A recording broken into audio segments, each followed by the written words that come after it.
Everyone, welcome to the Middle East African Chamber and MAC Foundation's Umoja Forum titled New Rules, Share Roots, Immigration and Community Today. I am Fidele Mienzo, COO at MAC, and I have the honor of serving as your moderator for this important conversation centered on how immigrants and refugee communities in Nebraska are confronting legal uncertainty, increased enforcement, and integration barriers amid new U.S. policies.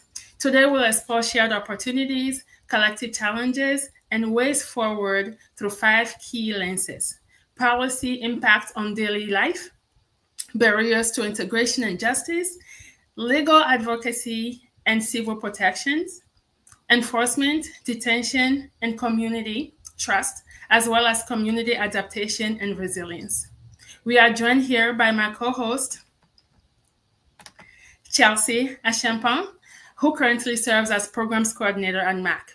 Chelsea Akyeampong is a Pan-African scholar and humanitarian advocate for vulnerable populations in emergency contexts. She serves as the Programs Coordinator at the Middle East African Chamber, where she manages the Chamber's signature programs on workforce training and entrepreneurship support, while also coordinating the Chamber's supporting events to foster networking and community engagement. Chelsea previously worked at St. Francis Ministries as a case manager, supporting children and families, as well as at USAID Bureau for Humanitarian Assistance, where she helped provide assistance to people and communities in international humanitarian emergencies. She holds a bachelor's degree in international human rights and humanitarian affairs, as well as a master's in ethics, peace, and human rights with a certificate in humanitarian policy and practice. Her ability to blend her previous community engagement experiences with her professional experiences has resulted in a continued passion for supporting and empowering vulnerable and underrepresented people in their communities at the local and international level. Welcome, Chelsea. We are joined by an inspiring group of legal, community, and advocacy leaders, thinkers, and changemakers. Let's start by introducing our panelists. First, we have Mohammed Sahil. Mohammed Sahil is a former combat interpreter who served nearly a decade with the U.S. military in Afghanistan before immigrating to the U.S. through the Special Immigrant Visa SIV program. Now based in Omaha, Nebraska, he has nearly 9 years of experience supporting refugee and immigrant communities through roles in AmeriCorps, case management, and education. He previously served as a social worker and interpreter for Omaha Public Schools, earning the 2021 Excellent Service Award. Currently, Mohammed is the executive director of the Nebraska Afghan Community Center, NACC, pursuing a degree in human services and actively serving as chair of the Omaha Refugee Task Force and a member of the Great Plains IDEA CTR Community Advocacy Board. Welcome, Mohammed. Next up, we have Joy Kathurima. Joy works as policy counsel at the ACLU of Nebraska. Her areas of focus include protecting students' rights, police accountability, and First Amendment issues. Joy is a graduate of the University of Nebraska College of Law, where she served as president of the Multicultural Legal Society, Black Law Student Association, and president of her 3L class. Welcome, Joy. And last but not least, here we go.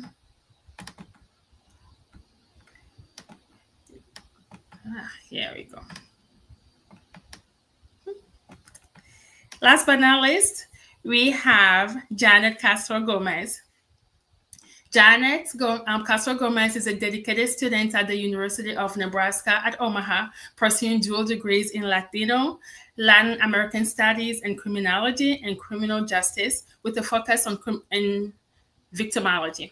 A former legal intern at Forward Legal and a Spanish interpreter at World Speaks, she plans to begin law school in fall 2026. Jannette serves as president of Lambda Theta Nu Sorority Incorporated, Chief Justice of UNO Student Government Association, and a mentor with the Leadership Enterprise for a Diverse America, LEDA. A Goodrich scholar and daughter of Mexican immigrants, she is committed to expanding legal access to marginalized communities and has been recognized with the 2025 Excellence in Community Service Award and the 2022 John Parr Youth Award for Civic Engagement. Without any further ado, please join me in welcoming our panelists.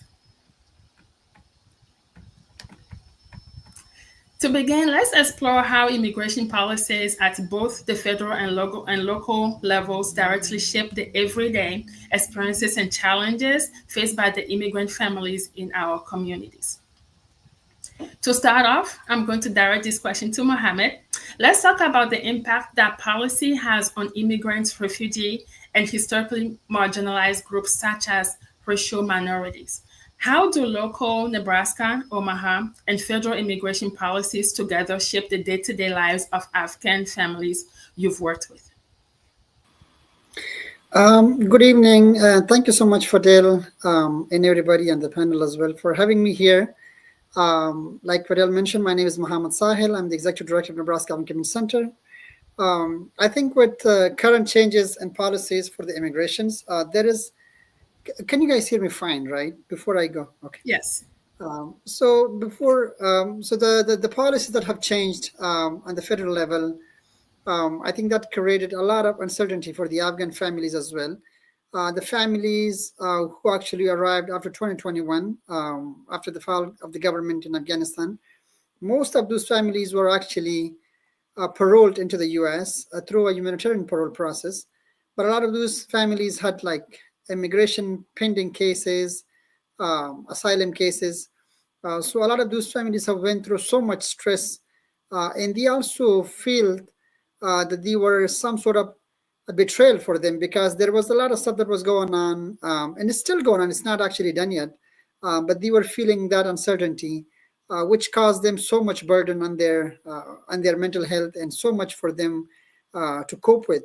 So these policies have actually caused a lot of stuff for the community, not only the Afghan community, but when I'm working with other communities as well from besides Afghan community, with other refugee communities as well. I think that's creating so much uncertainty, and also it's creating so much stress and burden for the families as well. Thank you for sharing that, Mohammed. It is so true that, the current political climate that we're in is affecting different communities in so many different ways. And I'm glad that you brought up the mental health aspect. So my question to you will be, what adjustment do families have to make in response to shifting immigration laws? So the thing was, a lot of the time, the families have received assistance from the communities and each other. At this time, there was a lot of information that was passing by, by people or coming from the social medias or newses. That was creating so much stress for them, and there was a lot of uncertainty. We have Afghans that they have actually fought alongside the U.S. military in Afghanistan. And those were the people that they were left behind for a long time. But when they were brought here, they were actually engaged into this immigration stuff that's the hectic that's going on right now. So that's why there was so much going on for them. And that created so much uncertainty for them. So that the support the only support that they were receiving was from local nonprofits that they were actually serving Afghans when they arrived. And then they were also relying on the community support, especially from leaders, from the people who arrived before them. So that was the only way of getting support. But also the nonprofits that's working with refugees and immigrants, especially Afghans, were very instrumental as well in this part. Thank you so much for your response. And it's good that, with everything that's going on, that there is still some help out there and people are not feeling alone and desperate in this current situation. My next question will be addressed to Joy. How might the latest and proposed immigration law changes uniquely affect historically marginalized groups, such as racial minorities or those with civil rights protection within immigrant populations? Yeah, absolutely. I think what we're going to be seeing is certainly more racial profiling, as we're seeing, and even here, now that Governor Pillen has announced that they're opening a detention center in Nebraska. He announced that yesterday, and that he's also allowing Nebraska state troopers to coordinate with ICE, and allowing local law enforcement agencies to work with ICE. I think we will be seeing, particularly based on kind of what this administration has ran on, has been a lot of racial profiling, based on what they hear, whether they hear someone has an accent, whether they think that someone's skin color isn't the color of what someone who is an immigrant to this country. So particularly for historically marginalized folks, and for those who have that intersection within immigrant populations. We're also seeing just longer detention times, right? I think that part of what this administration is trying to do, since Trump has put out goals that he has of the number of people he wants arrested, based on immigration and the number of deportations that he wants to have, we are seeing people being held for longer, being picked up for things that normally, if it was like a civil violation or a traffic infraction or things like that, that wouldn't necessarily impact their immigration case under a different presidential administration. We are seeing folks get picked up for those things and potentially being put in deportation proceedings, just because this administration really has this goal of deporting as many people as possible, regardless of whether or not those people have ties to the community, are not dangerous to the community, aren't at risk. They're really trying to get everybody as much as they possibly can. Thank you for shedding light on that and just letting people know what they should be looking out for. So, what tips would you have for some people who may be in that situation right now? And are there any unique challenges faced by the marginalized groups that aren't easily visible in mainstream immigration debates? Yes, I think one of the things I would advise folks is to make sure that they have any documentation, whatever immigration papers they have, that they carry with them. So if you have a green card, like making sure that you have your green card with you. You're not supposed to make copies of it. So like making sure that you have that readily accessible. I think one of the things that folks who might not be deep in the immigration world might not know is that if a person is detained and they're found to be eligible for bond by an immigration judge, that bond has to be paid in its entirety. I think oftentimes in the criminal world, which is what people are more familiar with based on like the TV shows they watch, like you only have to pay 10% of whatever bond is required by the court. But in the immigration world, you have to pay the entirety of that bond to be released. And we've been seeing larger and larger bonds, so like $9,000 or more. So part of that is for folks knowing that there is a bond fund available for folks who are being detained for immigration purposes, that those monies are available, and for folks to be able to donate to that bond to make sure that we're getting members of our community who are being detained home when we can, if that money is available as well. Thank you so much. I will now turn it over to Chelsea, who will be addressing some of the questions following up. Yes, thank you, Fidele, for turning it back over to me. And thank you to our panelists for their participation in today's important conversation. So, despite some of these efforts to support our vulnerable communities, many still face significant obstacles, such as immigrants facing systemic barriers to integration, to challenges accessing victim services and justice, and for those affected by law enforcement raids. So my next question is actually going to go to Jannette.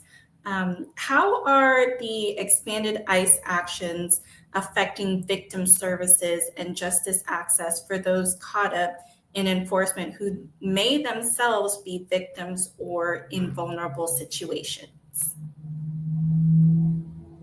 Thank you, Chelsea. Well, it's a pleasure to be here with you all today. I think that for victim services specifically, now victims are avoiding law enforcement because of this fear of deportation. So this means that victims of domestic abuse, of trafficking, they risk being deported just by simply seeking help. And I think that this goes against everything that the justice system was essentially established for, was to get justice for those that are victims of crimes. And now these vulnerable individuals are fearful of the institution that is supposed to help them, which I think is really unfortunate in the world that we live in today. Yes, thank you, Janet. I also agree. A lot of these protections that are afforded by these laws and policies that we have in place is no longer effective and actually have been used to weaponize a lot of the help that, you know, our vulnerable communities really need help with. So thank you for that. I do have a follow-up question. What role can community organizations play in bridging gaps between enforcement and victim support, especially when it comes to asking for help for to law enforcement officials? I think that with the community, the first step is creating a safe space for these victims to share their stories, because this helps bridge that gap that they're now fearful of law enforcement. So if they see community leaders and advocates speaking on behalf of them and showing them that it is okay to tell their story, then I think that helps victims come forward and still seek legal help, even if it may be scary in this day and age.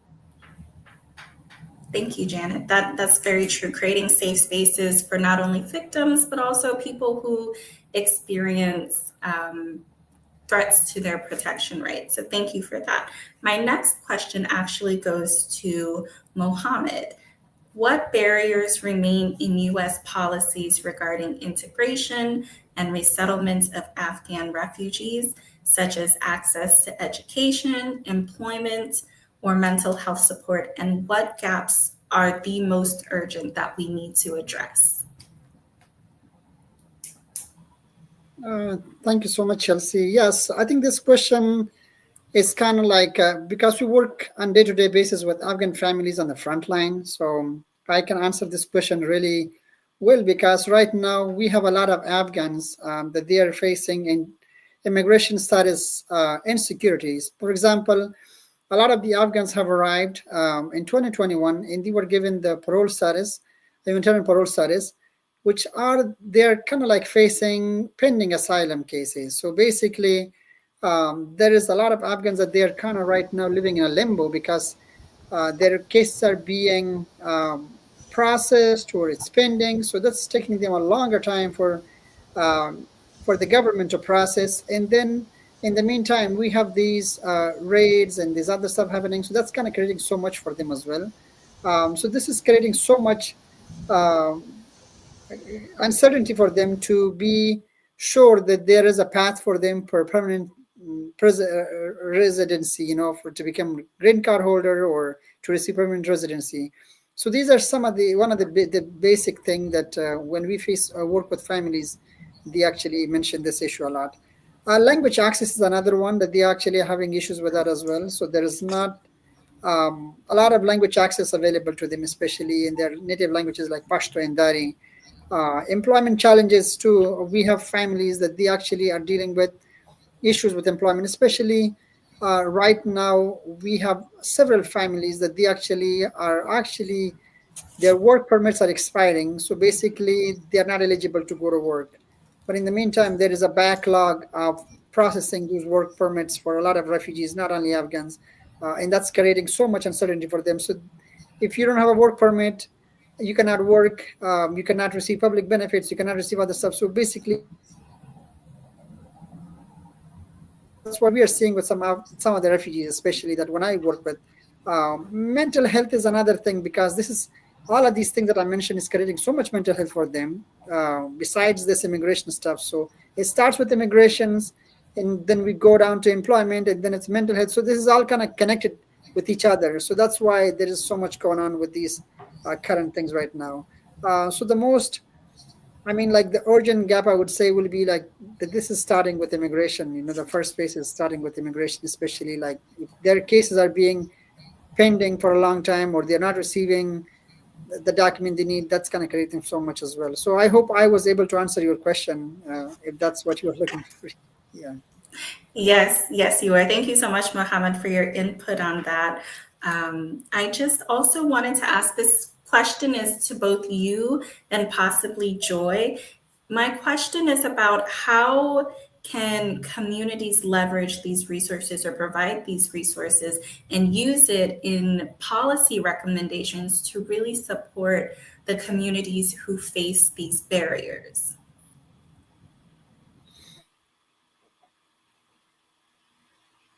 Joy, you can go ahead and then I will follow up.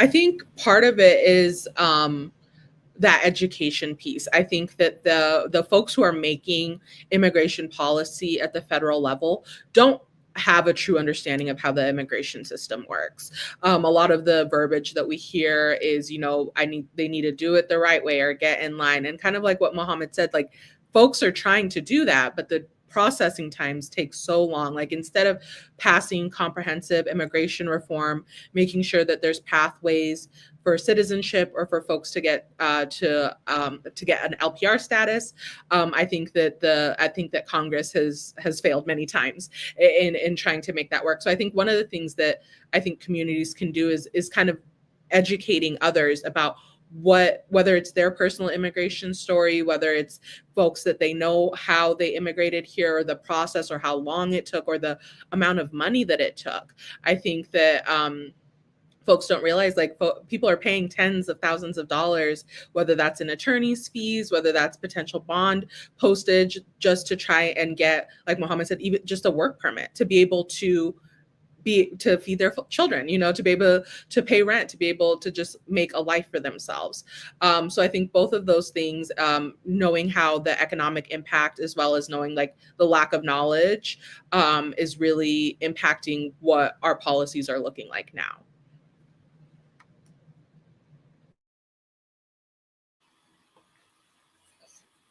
Yeah, I think this is kind of like I would provide similar answer to this as well. This is creating so much like stress. I'm focusing on the stress a lot because the reason I'm saying this because I've seen families, and we have live example of these families right now in our community.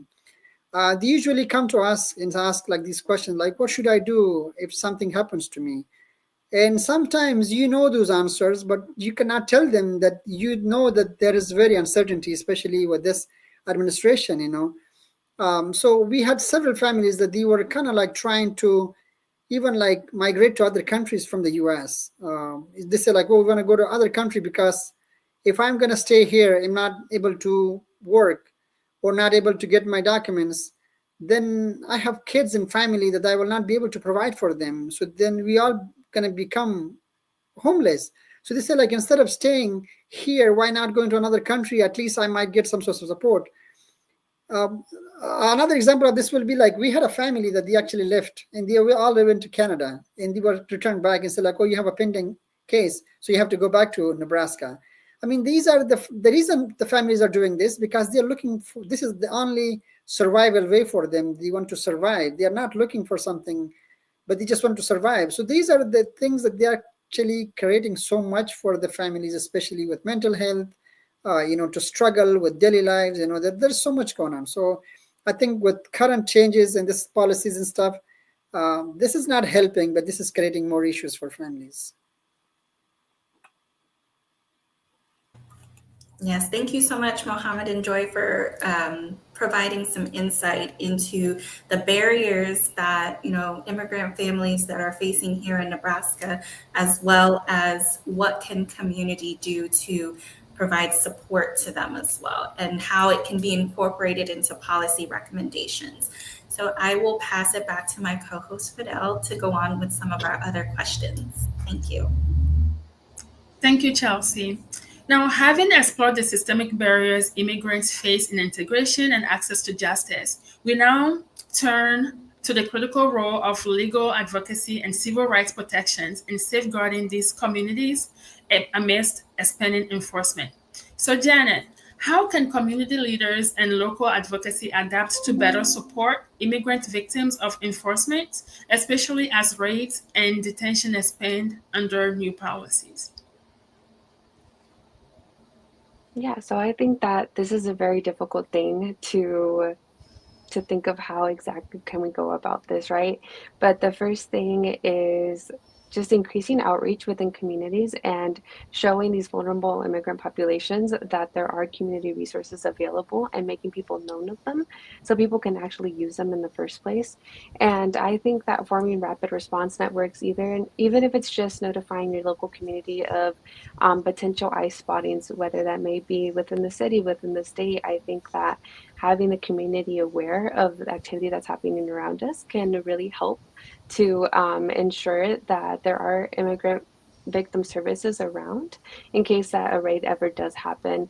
And then again, offering safe spaces for individuals that may be going through this. And like Joy and Mohammed said, the mental toll that this takes on a person is sometimes harder than the possibility of something happening because they live in this constant state of fear. So I think that's also very valuable. And I think for legal advocacy, knowing individuals that offer pro bono services is very helpful. And again, even if it's just something simple as holding a legal consultation and just having an attorney within your circle to have their phone number in case anything ever goes wrong, that's extremely valuable in this day and age. You're absolutely right, Janet, and thanks for that insight because information is key. People perish by lack of knowledge. So like just like you said, to be able to share information if we know of any raids that are currently happening, and people just being able to have the right people in their circle, so that if anything were to happen to them, they know who to reach out to, they know who to talk to. Offering that safe space. Sometimes people are not necessarily looking to us for answers. They just want someone to listen to them, just to feel and know that they are not alone in this. Because these are crucial times. Everybody may be dealing with different things, but just knowing that at the end of the day, you're not alone, because loneliness is something that is not good. Loneliness can kill. Forgive my way of saying that, but it really affects people in different ways. Some doctors will say sometimes when people are sick, it's not the disease that they have that's actually aggravating their situation. It's the fact that they don't have anybody around and they just feel lonely and helpless. So in this time, there is nothing more than us just forming a stronger community and just letting, people around us, whether they're co-workers, friends, loved ones, just letting them know that we are here for them and we care for them and we can provide the little assistance that we know we can in any situation of need. So thank you. My follow-up question to that for you will be, what innovative approaches or partnerships have you seen or recommend that can strengthen support networks for immigrant victims facing enforcement actions today? Yeah, I think it goes back to having individuals that are in your circle that have this legal knowledge. So I know of free legal clinics that happen in South Omaha, specifically for Latinx communities, every Monday night at 7:30. And it's just attorneys that donate their time just to help those that can't afford legal advice otherwise. Or again, just knowing where things could be low of cost or perhaps free, such as even reaching out to legal clinics at the local law schools that we have within our state, whether that may be at Creighton, whether that may be at Nebraska Law. Those are extremely valuable resources that people within our community can definitely use. Thank you for sharing those resources, Janet. My next question will go to Joy. How is accountability in ICE raids being addressed under today's policy and legal frameworks, and what role can civil rights organizations play as enforcement expands? Yes, absolutely. I think one of the most concerning things that we've been seeing are folks who are not identifying themselves as immigration officers, who are not showing their faces, who are not showing badge numbers. All of those things are generally required.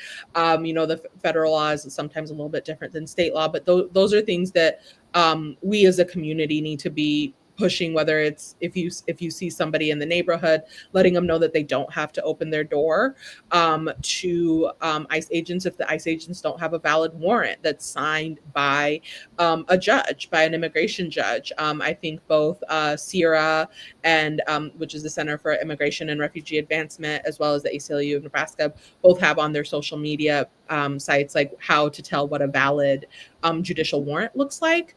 So making sure that folks are knowledgeable about that, like that they still have rights, like you not having paperwork that's in status or not having status does not mean that you are still not protected by the Constitution, which means you don't have to speak when you're picked up by ICE agents. Like you don't have to, you're not under any requirement to give them more information than, you know, giving a name or your address, at least under Nebraska law.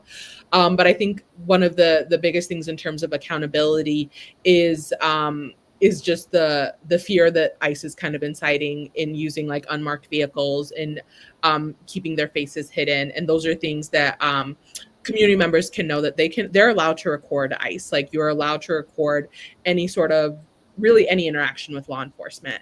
You as a bystander or community member are always allowed to record those things and you know, get pictures of license plates and then those types of things, just to be able for whether it's organizations like the ACLU or CIRA to be able to verify that the people who are picking these people up are actually part of the federal government and not just, you know, you can get like police vests from Amazon, right? So it's like it's like knowing that not the fear that I think, which is part of what this administration wants, is folks to be fearful. But I think a lot of it is just the lack of transparency that's happening both from the Department of Homeland Security as well as ICE. Thank you so much, Joy, for just shedding light on that. It is true. It's one thing to find yourself in a situation where you feel compromised or you're not sure what to do, but then you cannot even see the face of the person who's picking you up, and you cannot really see any documents that is proving that you being in the situation that you're in is actually legit. Like you are actually supposed to be there. Like it's scary. I feel for, you know, everybody who is finding themselves in this situation. I just hope that as a community we can really do better to help, you know, each other. I'm now going to turn it over to Chelsea. Thank you, Fidele, and thank you, Joy, for your response to the previous question. I was just going to add, I think recording your interaction with law enforcement helps foster the values of accountability and transparency when it comes to actually facing some type of fear regarding law enforcement officials. So thank you for your response.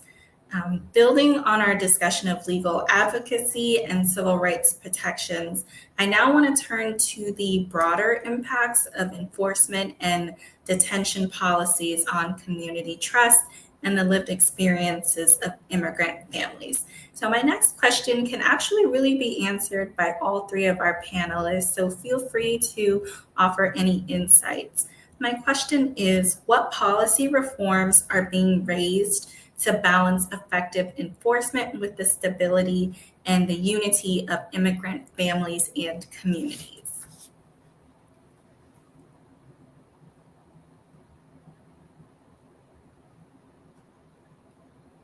Okay, not all at once.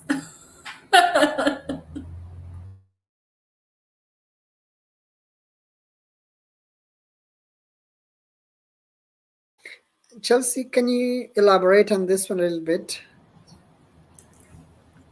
Yes. So my question is about what type of policies need to be reformed, or which policies do you think need to be amended to actually balance the effective enforcement of these immigration policies? How do we reform them in order to create stability and unity of of immigrant families and communities?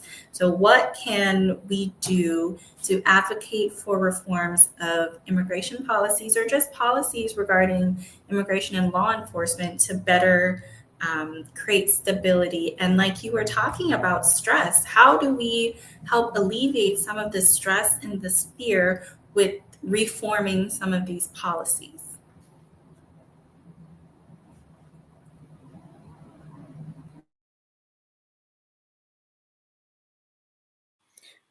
I got your question and I'm thinking about it because this is a very complicated situation right now, to be honest with you.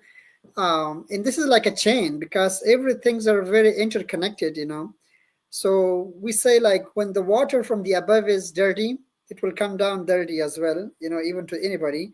So I think right now there is a lot of changes with immigration. So that's why, we actually, from the Afghan community perspective, I would say like at the beginning when we received this big number of Afghans, especially to different cities, to Nebraska, I think they come with a very uncertain or unclear program, pathway, especially that's what it caused today for them as well. So I don't know, we cannot go back to 2021 to fix everything, but we can do something right now. I think that will be to advocate for like at least speeding up the process, or maybe like instead of like wasting so much money on ICE, funding to ICE, instead of giving more money or hiring more USCIS staff to work hard to issue more, process more cases, instead of like just fearing people, scaring people, I think it's going to be good to make a good investment to work with USCIS to kind of like hire more staff and to do better service and to make sure that these cases are processed. That's my perspective, I know we cannot change everything from the beginning, but this is the time that you can do right now as well. So that's what be my answer. I hope this is the right answer. Yes, that was a very good answer. I think definitely we need to start at the beginning, especially when it comes to processing these applications, which, the backlog of not processing them actually contributes to a lot of these symptomatic issues that we're seeing today. I do want to give, Joy and Jannette some space to offer some insights. So I'll go ahead and pass it to you, Joy. Yeah, I would also add just like kind of what Mohammed said, like there has to be like, here in our Omaha Immigration Court, there's only 3 immigration judges, and add more judges, right? Like add more judges to actually be able to process these cases when we know that it's taking folks years for them to be able to even get to a green card hearing, or how long it takes. I think also expanding the types of visas that are that are available for folks, removing caps on the types of visas that folks are able to apply from, removing some of the caps from countries that, saying only 50,000 people can come from one country a year, like those types of things that kind of create some of these situations. And I think also like knowing that a lot of why people immigrate to the US is because the US has meddled in other people's countries, right? They've destabilized other people's governments. And I mean, that's starting way at the beginning. It's like the US needs to stop being the police for everybody and meddling in other people's governments and trying whatever, because if you're destabilizing other people's home countries, where else will they go for safety? So I think that might be a lofty goal to stop that. But I think for sure, not expanding the budget for actually processing these cases. I don't think expanding the budget for ICE is the solution. I think all we're seeing is just fear mongering from this administration when that money could have been better spent on supporting and actually getting folks through the immigration process to be able to get paperwork, to be able to work and be able to provide for their families, which is what folks are just wanting to be able to do. Yes, thank you, Joy, for your contribution to this part of the conversation. I think it's really important to, also consider the fact that many of these organizations and these agencies that are supposed to actually provide protection and actually move these cases forward are very understaffed. And so taking staff away from those agencies and putting them towards ICE is not the solution to move forward. I also wanted to touch on the aspect of the U.S. meddling in international affairs. As someone who has studied this for years, I definitely see your point as that being the starting point to all these things that are happening now in the immigration waves. We are working towards stopping whatever happening over there can actually help stop, some of the issues that we are encountering these days as well. So thank you for your contribution. I'm actually going to move on to our next question, which is for Joy and Jannette. So considering ICE's new enforcement target of potentially up to 7,000 daily arrests, how can the rights and protections for immigrants be upheld amid aggressive enforcement? And how does this affect overall community security?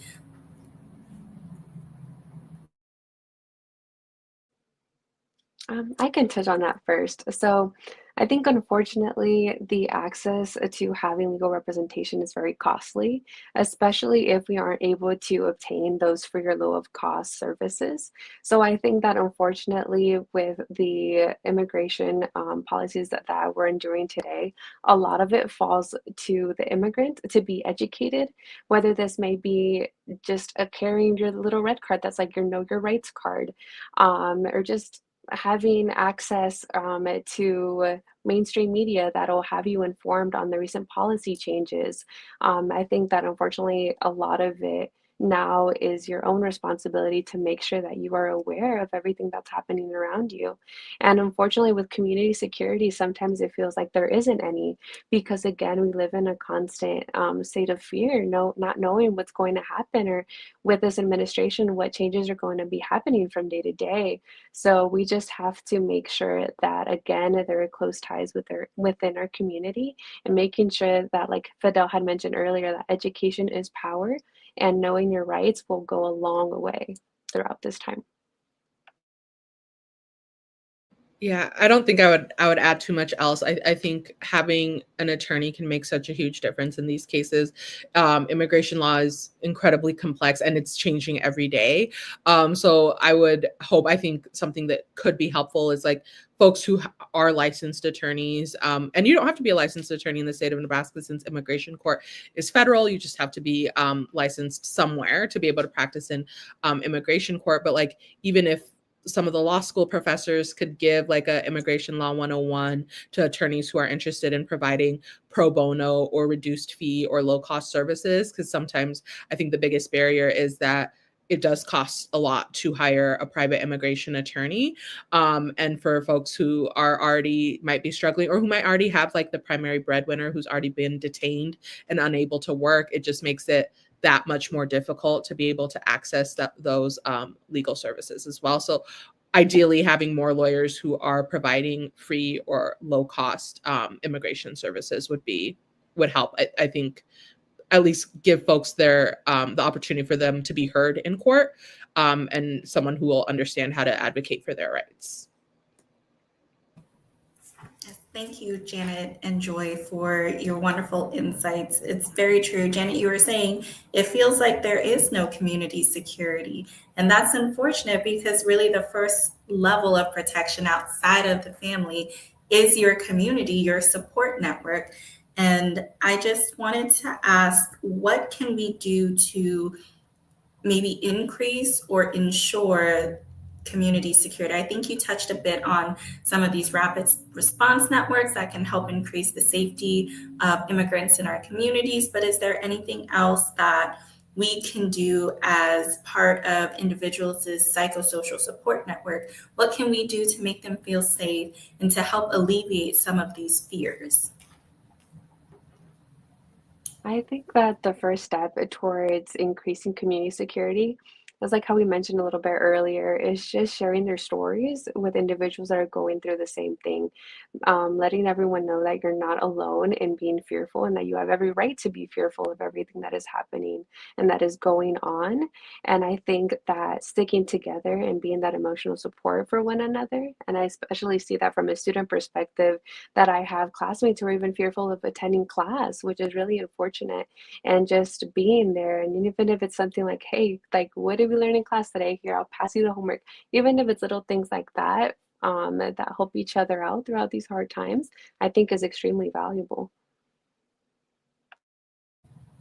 Yes, thank you so much for your response. Emotional support goes really a long way in helping people feel like they are safe. So I think I will pass it on to my co-host, Fidele, to kind of guide us to our next set of questions. Absolutely. Thank you, Chelsea. And thank you, our panelists, for, your insights to, our current situation that we're all battling. and just trying to create a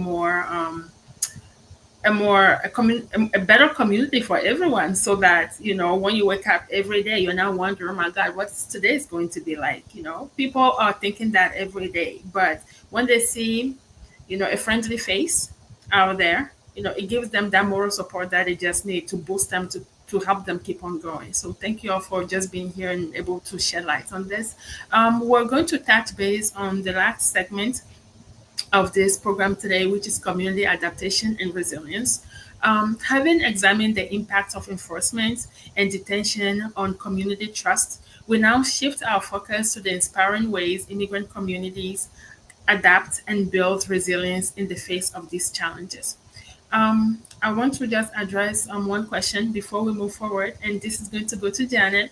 Jannette, how can community leadership and legal advocacy adapt to better support immigrants, victims of enforcement, especially as raids and detention expand under new policies? Yeah, so I can answer this from a student perspective. And I think that when the raids initially happened, I think for specifically the Latinx community realized just how little we have for legal representation that look like us or that speak the same language as us. So I always say to be the change that you want to see.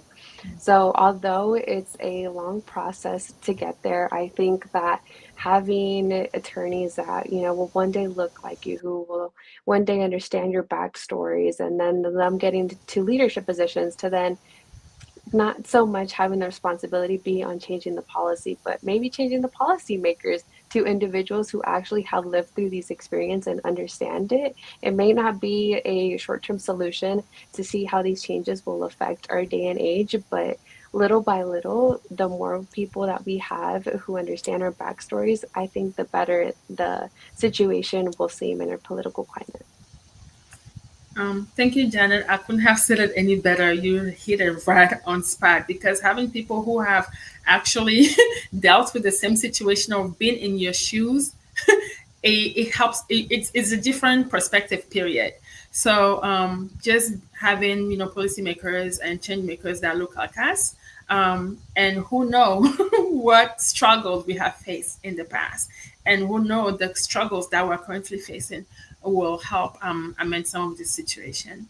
I have a follow-up question, and we're going to quickly move through the closing of this program today. What role on collaboration between community leaders, legal advocates, and policy makers play in creating more effective protections for immigrant victims facing enforcement actions? Anyone can take that.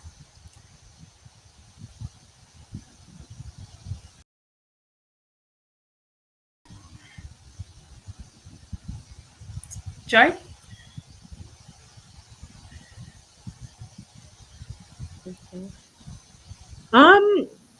I think that part of it is that education piece still, and also knowing your community and knowing your neighbors, and kind of having, I don't want to, like, it sounds old school, but like a phone tree of like knowing who you can call if something happens to your neighbor. You as a community, if you live in an apartment complex, like knowing if a neighbor is picked up, like here's who can pick up kids from school, here's who can stay with them for until we get something figured out, here's who's going to be able to um, coordinate hiring an attorney, or finding someone to represent our community member. So I think knowing that a lot of these a lot of what will help us is each other, like knowing each other and knowing our community members, and hopefully seeing some of these organizations also doing that in a larger structured way, right? Like knowing that if you need some sort of legal assistance, like you can call Sierra and they can try, or the Refugee Empowerment Network, or call up the hotline and be able to get directed to where you might be able to receive attorney services, or being able to go to like the Nebraska Afghan Community Center and know like here's someone who might be able to provide interpretation services or those types of things. So I think, like you said, Fidele, like knowledge is power, like knowing that some of those resources exist already in our community and just being able to tap into them when they're needed. Thank you, Joy. And I just wanted to say, how we said, and people say that we should always plan. I'm not asking anybody to write a will, but this is kind of what it is, right? Having a plan and action ready. If you cannot do one, if the first person you call, for instance, on that phone tree that you mentioned is not available, who is the next person? And then if that person is not available, then who is next? Like, just having a structure in place. So in case anything happens, fear does not take over you. You're not scrambling, but you know that there are some steps in place, to make sure that these children are being cared for, and that everybody knows what to do as a community, as a people, so we're able to help each other. Thank you all so much. I'm going to go ahead and turn it over to Chelsea so she can start with the closing. All right. Thank you, everyone. Thank you, Fidele. I just wanted to say thank you to our panelists for your powerful insights and to everyone who had joined us for this conversation. As we close today's discussion on new rules, shared roots, immigration, and community today, it is clear that the landscape of immigration is complex and constantly evolving. We've heard firsthand about the real impacts that changing policies and these enforcement practices have on our immigrant families and communities, and how it's shaping their lives, access to justice, and even opportunities for integration. So yet amidst these challenges, we have also witnessed remarkable strength and resilience. We also have our community leaders, our advocates, and our everyday neighbors who come together to build support networks that can empower our immigrants and our refugees to thrive. So legal advocacy, policy reform, and grassroots organizing are all critical pieces of the puzzle, especially when working hand in hand to protect rights and foster inclusion. Our conversation underscores the urgency of thoughtful, compassionate policies that balance security with humanity, policies that recognize immigrants not only as individuals seeking safety and opportunity, but also as vital contributors to our shared future. So before we wrap up, I would like to turn it over to our panelists to see if they have any final thoughts or messages.